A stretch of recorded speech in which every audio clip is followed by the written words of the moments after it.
ഭാഗമുണ്ട്. ഇപ്പോൾ കായംകുളം എന്ന് പറയുന്ന ആലപ്പുഴ ജില്ലയാണെങ്കിലും ഞങ്ങൾ കൊല്ലംകാർക്ക് കൊല്ലം പോലെ തന്നെയാണ്. അങ്ങനെയുള്ള പ്രദേശങ്ങളടക്കം കഴിഞ്ഞ ഒരു 40 വർഷമായിട്ടെങ്കിലും ഏത് ലെവലിലാണ്. അപ്പോൾ അതിനെ ഉയർത്തിയെടുക്കുന്നതിന് ഒരു നാഷണൽ സിംബൽ എവിടെയാണ് വരേണ്ടതെന്ന് ഇവിടുത്തെ ഭരണകർത്താക്കൾ തീരുമാനിച്ചാൽ ആ ഒരു ജില്ലയുടെയും ആ പ്രദേശത്തെ ജനങ്ങളുടെയും അവരുടെ സ്വത്തിൻ്റെയും മൂല്യം എന്ന് പറയുന്നത് വർദ്ധിക്കും. റിയൽ എസ്റ്റേറ്റും റെൻ്റൽസും എല്ലാം വർദ്ധിക്കും.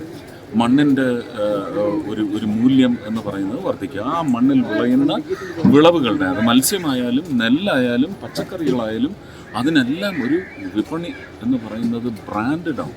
ഒരു ആലപ്പി ബ്രാൻഡ് തന്നെയാണ്. അപ്പം ഞാൻ ഉടനെ അതെല്ലാം ഇനി തൃശ്ശൂർ വേണം എന്ന് പറഞ്ഞുകൂടാ. തൃശ്ശൂരിൽ വ്യവസ്ഥാപിതമായിട്ട് എന്തൊക്കെ സ്ഥാപനങ്ങൾ, ഇപ്പോൾ ശക്തന്മാർക്ക് 2019 ഇലക്ഷന് വന്നപ്പോഴും ഞാൻ പറഞ്ഞതാണ്, 2019 തന്നിരുന്നെങ്കിൽ ഇന്ന് അതിൻ്റെ യാഥാർത്ഥ്യത്തിൻ്റെ ഒരു തുടക്കം എങ്കിലും എനിക്ക് കുറിക്കാൻ സാധിക്കുന്നത്. ഒരു 7-8 വർഷത്തെ പരിശ്രമമാണ് ഒരു പ്രോജക്റ്റ്. നമുക്ക് അതിന് എല്ലാം ഈ ചുവപ്പ് നാട തന്നെയാണ് അതിൻ്റെ തടസ്സം നിൽക്കുന്നത്. തൊട്ടതിനും പിടിച്ചതിനും എല്ലാം കുഴിയുടെ അളവ് ഒരടി കൂടിപ്പോയി, അതിനും തടസ്സം വയ്ക്കും.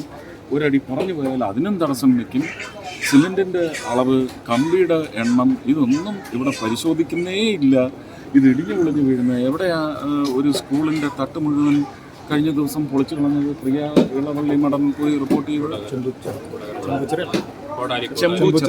ചെമ്പൂച്ചിറ രവീന്ദ്രൻ മാഷിൻ്റെ കീഴിലുണ്ടായിരുന്ന പ്രദേശമാണ് അല്ലേ? എന്താണ് ഇങ്ങനെ ഒരു ഗതികേട് വരുന്നത്? പണിഞ്ഞുകൊണ്ടിരുന്നപ്പോൾ നാട്ടുകാർ പറഞ്ഞായിരുന്നു. അപ്പോൾ നാട്ടുകാരന് വോട്ട് നൽകിക്കഴിഞ്ഞാൽ വിലയില്ല.